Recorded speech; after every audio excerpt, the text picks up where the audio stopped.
नमस्कार, मैं प्रद्युमन जोशीला। हर सरकार का ये कर्तव्य होता है कि उसके इलाके की जनता उस सरकार से खुश भी रहे, वो सरकार उनकी भलाई के लिए काम करे, भलाई के लिए नई नई परियोजनाएं लाए, नई नई स्कीमों से आम जनता को लाभ पहुंचाने का काम करे। और जो नेता कोई ऐसी स्कीम लॉन्च कर देता है जिससे समाज के एक बहुत बड़े वर्ग को उसका फायदा मिलता है, उसको युगों युगों तक याद रखा जाता है। और अगर कोई नेता किसी ऐसी स्कीम का जो लोग लाभ उठा रहे हों और उनमें एकदम से कटौती कर दें, लाभ लेने वालों पर कांटा मार दे सरकार, तो उसके बाद उनको भी याद रखा जाता है। एक बहुत गंभीर मामला पिछले कई दिनों से हरियाणा प्रदेश में राजनीतिक सामाजिक गलियारों में खूब उछल रहा है। और मामला इतना गंभीर कि एक स्कीम जो सम्मान के लिए लागू की गई थी और जिसको बंद करने या घटाने की आज तक किसी सरकार ने कोई कोशिश करना तो दूर सोची भी नहीं थी। यह स्कीम बुढ़ापा पेंशन, बुजुर्गों का सम्मान, इसको लागू किया चौधरी देवीलाल ने। 1987 के चुनाव से पहले चौधरी देवीलाल गांव गांव, घर घर, गली गली, मोहल्लों में जा जा करके इस बात का प्रचार करते थे कि बूढ़ो मर मत जाना, तुम्हारी पेंशन बांध के जाऊंगा, राज आते ही पेंशन बांधूंगा। और तब किसी को इस चीज का यकीन नहीं हो रहा था कि क्या बुजुर्गों को भी पेंशन मिल सकती है, क्या बिना काम किए किसी को पेंशन सरकार दे सकती है। लेकिन चौधरी देवीलाल ने वो काम करके दिखाया। एक कलम से उन्होंने हरियाणा प्रदेश के हजारों हजार बुजुर्गों की पेंशन बढ़ाने का काम किया, 100 रुपए महीना। और उस पेंशन से बुजुर्ग सम्मान की जिंदगी जीने लगे। ये पेंशन सम्मान पेंशन है, ये कोई काम किया किसी ने उसके बदले में सरकार पेंशन नहीं दे रही। लेकिन अब बीजेपी राज में, नायब सिंह सैनी के राज में जिस तरह से आए दिन इस तरह की चर्चाएं आ रही हैं कि बुजुर्गों की पेंशन काटी जा रही है, सीधा साफ और स्पष्ट बात है कि यह बुढ़ापा पेंशन ले डूबेगी बीजेपी को। और चौधरी देवीलाल की तरह याद रखे जाएंगे नायब सैनी। जिस तरह से चौधरी देवीलाल को ताउम्र याद रखा जा रहा है, किस लिए? बुजुर्गों की पेंशन बढ़ाने के लिए। आज भी उनकी चौथी पीढ़ी चौधरी देवीलाल के नाम से वोट लेकर के चुनाव जीत रही है। इससे आप अंदाजा लगा सकते हैं कि चौधरी देवीलाल ने अपने कार्यकाल में कितना बड़ा काम किया। और वो तो मुख्यमंत्री बहुत कम समय के लिए बने थे, उनसे ज्यादा बार तो हरियाणा प्रदेश में कई नेता मुख्यमंत्री रह चुके हैं, उनसे ज्यादा समय। लेकिन चौधरी देवीलाल ने जो काम किया वो करने के लिए एक जिगरा चाहिए। चौधरी देवीलाल ने 100 रुपए बुढ़ापा पेंशन, सम्मान भत्ता या सम्मान पेंशन जिसको बोलते हैं, वो देने का काम किया। 1987 के कुछ समय बाद वो केंद्र में चले गए, देश के उप प्रधानमंत्री बने।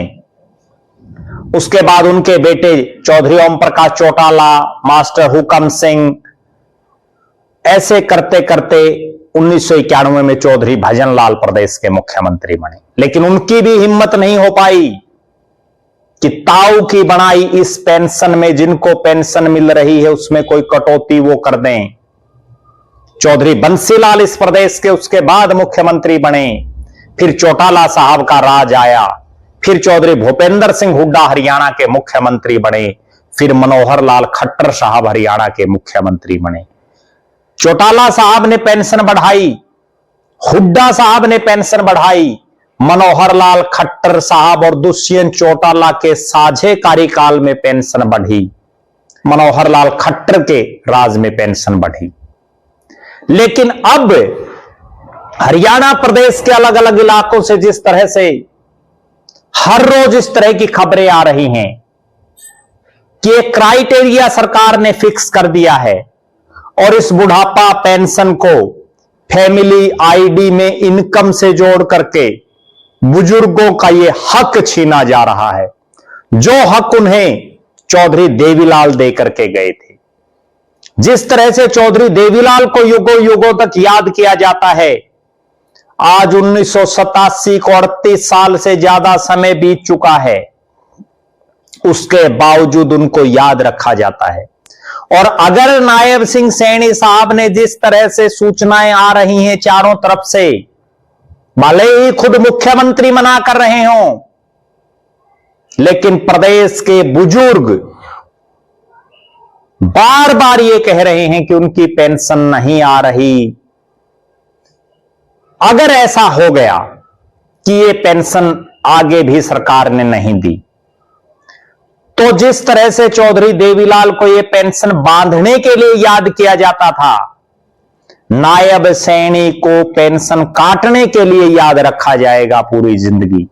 और जिस तरह से चौधरी देवीलाल की पीढ़ियां इस चीज का फायदा राजनीतिक तौर पर उठा रही हैं, नायब सैनी साहब को वर्षों तक इस चीज का नुकसान होगा। और इस इतने गंभीर मामले को प्रदेश के विपक्षी दल भी तुरंत बुझा रहे हैं, वो बुजुर्गों की आवाज उठा रहे हैं। और सबसे पहले यह आवाज उठाने का काम अभय सिंह चौटाला ने किया, जब उन्होंने हिसार में अपनी राष्ट्रीय और प्रदेश कार्यकारिणी की मीटिंग में ऐलान किया कि बजट सत्र के पहले दिन, हरियाणा विधानसभा के बजट सत्र के पहले दिन 20 फरवरी को पंचकुला में राज्य स्तरीय विरोध प्रदर्शन किया जाएगा। जननायक जनता पार्टी के नेता भी बार बार विभिन्न प्लेटफॉर्मों पर यह मुद्दा उठा रहे हैं कि बुढ़ापा पेंशन सभी बुजुर्गों को दी जाए, इसको आय से ना जोड़ा जाए। कांग्रेस पार्टी भी सोनीपत में एक बहुत बड़ा प्रदर्शन इस मामले को लेकर के करने जा रही है।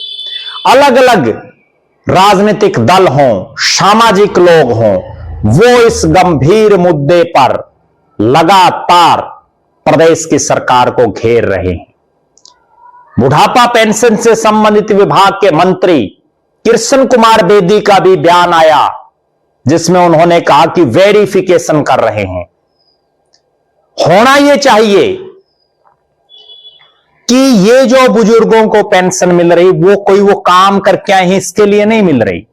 कर्मचारियों को पेंशन सरकार देती है, अधिकारियों को देती है कि उन्होंने अपना जिंदगी का बहुत लंबा समय नौकरी में बिताया। विधायकों को, सांसदों को सरकार पेंशन देती है। यहां बुजुर्गों को काम करने के पैसे नहीं मिल रहे। सरकार को यह बात समझनी चाहिए, उनको सम्मान स्वरूप यह पैसा दिया जा रहा है। और जब सम्मान की बात आए तो उसमें खाते में कितने रुपए आए, फैमिली आईडी में कितनी इनकम है, कितनी आय है, यह प्रश्न तो गौण ही हो जाता है। प्रदेश की सरकार को, प्रदेश के मुख्यमंत्री को, जो खुद कह रहे हैं सार्वजनिक तौर पर कि किसी की पेंशन नहीं काटी गई है, कह रहे हैं कि वो मैं कह रहा हूं किसी की नहीं कटी है, तो ये जो बुजुर्ग बोल रहे हैं वो क्या फिर यूं ही बोल रहे हैं, या मुख्यमंत्री साहब को संबंधित अधिकारी गुमराह कर रहे हैं, या मुख्यमंत्री नायब सैनी को इन सब बातों का पता है, उसके बावजूद वो नहीं मान रहे? अपने आप में बहुत बड़ा सवाल है। और अब तो हालात ये हो गई है कि जिन बुजुर्गों की पेंशन कट रही है उनमें से बहुत से तो बीजेपी के नेताओं को, बीजेपी के विधायकों को जा जा करके कहने लगे कि हमारी पेंशन काट दी, हमारा क्या कसूर है। तो मुख्यमंत्री जी को यह क्लियर करना चाहिए कृष्ण बेदी को यह क्लियर करना चाहिए कि आखिर हरियाणा प्रदेश के इन बुजुर्गों का क्या कसूर है। और सबसे गंभीर बात, प्रदेश की सरकार को यह बताना चाहिए कि वो ये सम्मान स्वरूप पेंशन दे रहे हैं या आय से जोड़ करके दे रहे हैं। आप दर्शकों का क्या मानना है? पिछले कई दिनों से जो ये ज्वलंत मुद्दा है, इसको लेकर के अपनी बेबाक राय जरूर रखें। और आपके किसी जानकार की या आपके किसी नजदीकी की अगर पेंशन कटी है तो आप कमेंट बॉक्स में जरूर बताएं, हम आपकी आवाज जरूर उठाएंगे। बहुत बहुत धन्यवाद। आपका अपना प्रद्युमन जोशीला।